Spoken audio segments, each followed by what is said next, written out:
Atención a todos, un terremoto acaba de sacudir los cimientos, pero los cimientos de verdad, de Red Bull Racing. Uf, ¿y qué terremoto? Una de sus figuras más históricas, más influyentes y, seamos sinceros, más controvertidas, está fuera. Helmut Marko, el hombre que movía todos los hilos. El arquitecto del programa de pilotos, el que ponía y sacaba gente, dejará el equipo al final de 2025. Y es que el tema no es solo la noticia.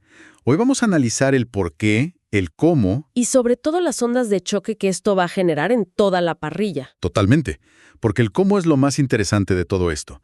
Tenemos comunicados oficiales muy pulcros. Demasiado pulcros. Y por otro lado, reportes que pintan un cuadro mucho más complejo. Porque esto no es una simple jubilación pactada. Para nada. Las preguntas son claras. ¿Fue una renuncia o lo empujaron a salir? ¿Qué pasó exactamente para que explotara todo ahora? Y la pregunta del millón, la que todos se hacen. ¿Cómo afecta esto el futuro de Max Verstappen en el equipo? Ok, vamos a desglosar esto porque hay mucha tela que cortar. El hecho central es directo. Helmut Marko, 82 años, deja su rol de asesor a finales de 2025. Pero, y aquí viene el primer detalle clave. El que hace que todo sea tan sospechoso, ¿no? Justo. Tenía un contrato vigente hasta finales de 2026. Eso no suena a un final planeado con calma. Para nada. A mí me suena a que alguien apretó un botón de emergencia. Es una ruptura, no una transición. Exacto. Y la versión oficial, claro, intenta suavizarlo. En el comunicado, las palabras de Marko son muy medidas. Demasiado. Cita que perder por poco el Mundial esta temporada le ha dejado claro que es el momento de terminar. Habla de un viaje extraordinario, de orgullo, el discurso de despedida de Manuel. El que le prepararon o que le recomendaron fuertemente que diera. Es que no encaja con el personaje. Marko nunca ha sido de discursos medidos. Jamás. Siempre ha sido la personificación del sin filtro. Esto huele a control de daños desde la primera palabra. Y lo que es fascinante si conectamos los puntos es el contexto temporal. La decisión final, se cocina en esas reuniones post-Gran Premio de Abu Dhabi. El lunes. Pero ya venían preparando el terreno. Claro. El nuevo jefe de equipo, Lauren Makis, ya estaba soltando pistas el domingo. Cierto, es verdad. Ahora que lo dices, sus palabras resuenan de otra manera. Dijo algo como que la F1 no es un entorno estático y que la organización siempre se ajusta. Y la parte clave, que la dirección, junto con Helmut, tenía que tomar algunas decisiones difíciles. O sea que no era una reflexión al aire.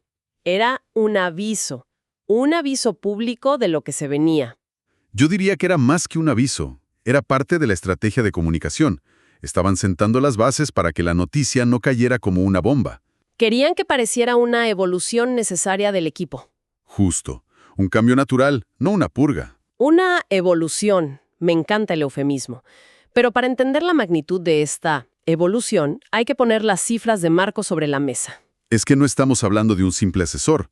Son 20 años en el equipo. 20 años. Bajo su supervisión, 132 victorias, 6 títulos de pilotos, 8 de constructores. Pero hay un dato que define su legado más que ningún otro. El de los pilotos, ¿verdad? Exacto. 20 pilotos promocionados a la Fórmula 1. Era una fábrica de talento, para bien o para mal.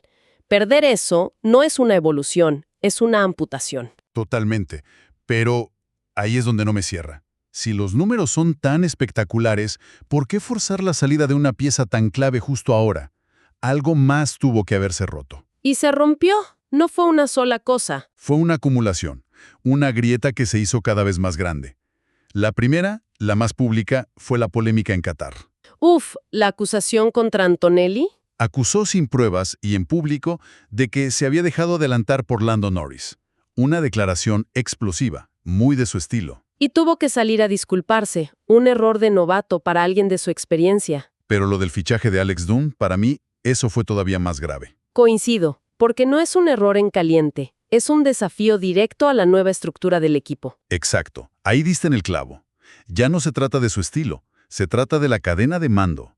Las fuentes lo describen como un fichaje no consensuado. O sea, lo fichó por su cuenta como siempre lo había hecho. Y a las pocas horas, la cúpula de Red Bull tuvo que deshacer la operación. Un momento, ¿me estás diciendo que tuvieron que resolver un contrato y hasta indemnizar a un piloto para que no se uniera al equipo? Por un fichaje que su propio asesor hizo a sus espaldas. Sí. ¡Wow! Eso pintó un cuadro de caos interno mucho más roto de lo que parecía. Muestra un Marco que siguió operando bajo las viejas reglas, como si Mateschitz, el fundador, todavía estuviera ahí para respaldarlo. Pero ese escudo ya no existía. Si estás viendo esto en YouTube, bienvenido a DRS Zone. No olvides suscribirte para más contenido de F1. Y es que este segmento forma parte de nuestra cobertura de noticias sobre los eventos recientes de la F1, que han sido una locura. Una locura total. Y estos incidentes son el síntoma de que el estilo de verso suelto de Marco ya no encajara en el nuevo Red Bull. Un Red Bull que, según las fuentes, busca un perfil bajo. Es casi un oxímoron, ¿no? Red Bull y perfil bajo, no pegan. Pero es evidente que hay un cambio de filosofía. Y esa nueva filosofía tiene nombre: Oliver Mintzlaff. Él es la figura clave en todo esto. Mintzlaff es el responsable deportivo de todo Red Bull. Y a diferencia de Mateschitz, que dejaba operar, Mintzlaff quiere control directo. Quiere tener una responsabilidad directa en la toma de decisiones. Visita los circuitos, está encima de todo. Y ahí chocan los planetas.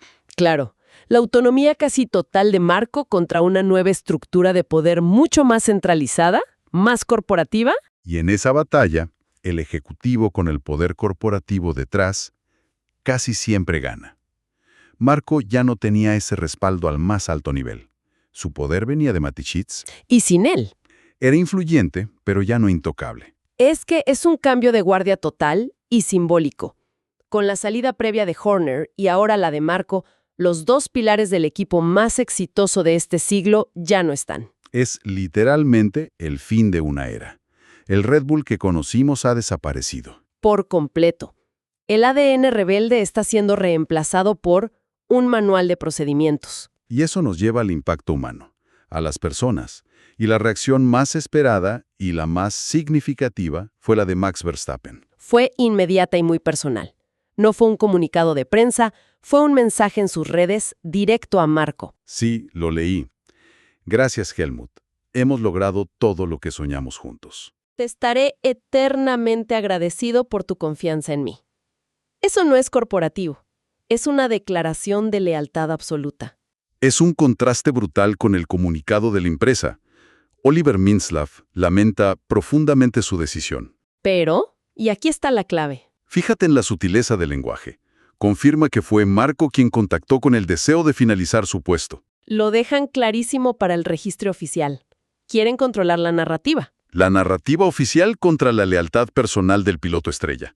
Una tensión palpable. Y es que el legado de Marco va más allá de Max. Él era el creador y el verdugo del programa de jóvenes pilotos. El gestor implacable que descubrió a Vettel, a Ricciardo, a Carlos Sainz. Su juicio lo era todo. Y claro, esto nos deja con una pregunta gigante sobre el futuro del talento en Red Bull, ¿no? Totalmente. Porque su rol era mucho más que el de un asesor. Era el principal valedor de Verstappen dentro del equipo. Su defensor a ultranza. Era su escudo. A veces incluso contra figuras internas. Las fuentes son claras al señalar los roces que tuvo con Horner por defender a sus pilotos. Si alguien tenía un problema con Max, primero tenía que pasar por encima de Helmut Marko. Y pocos se atrevían, o ninguno. Y tenía una credibilidad única, porque él mismo había estado ahí. Hay un detalle que a veces se olvida, pero que es fundamental para entenderlo. Su carrera como piloto. Exacto. Helmut Marko fue piloto de Fórmula 1, y su carrera terminó de forma abrupta y trágica en 1972. Una historia terrible. Una piedra levantada por el coche de Fittipaldi. Le atravesó el visor y le hizo perder el ojo izquierdo. Fin de su carrera en un instante. Y en ese instante nació el Marco que todos conocemos. Toda esa dureza, esa exigencia, venía de ese lugar. De alguien que lo perdió todo en la pista. Te da una perspectiva completamente diferente de por qué era tan implacable. No era solo un jefe, era alguien que conocía el precio real de este deporte. Le daba una autoridad, una credibilidad que no se compra. Su juicio estaba forjado en el asfalto y en la tragedia, no en una sala de juntas. Ese es un activo intangible que Red Bull ahora ha perdido. Imposible de reemplazar. No puedes contratar a un nuevo Helmut Marko. Imposible. Entonces, si juntamos todas las piezas, la salida de Marco no es una jubilación. Es el punto final de la era de los fundadores rebeldes de Red Bull. Es la consolidación definitiva de una estructura más corporativa, más controlada, de perfil bajo. El Red Bull que dominó se forjó con la mentalidad de Mateschitz y de Marco. Audaz, a veces arrogante, pero innegablemente efectivo.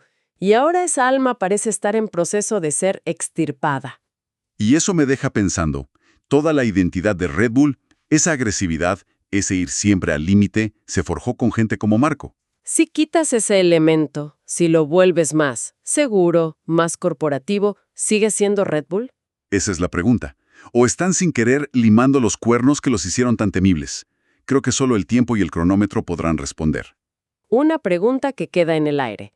No olviden seguir a DRS Song en todas las plataformas, TikTok, Instagram y YouTube para no perderse nada.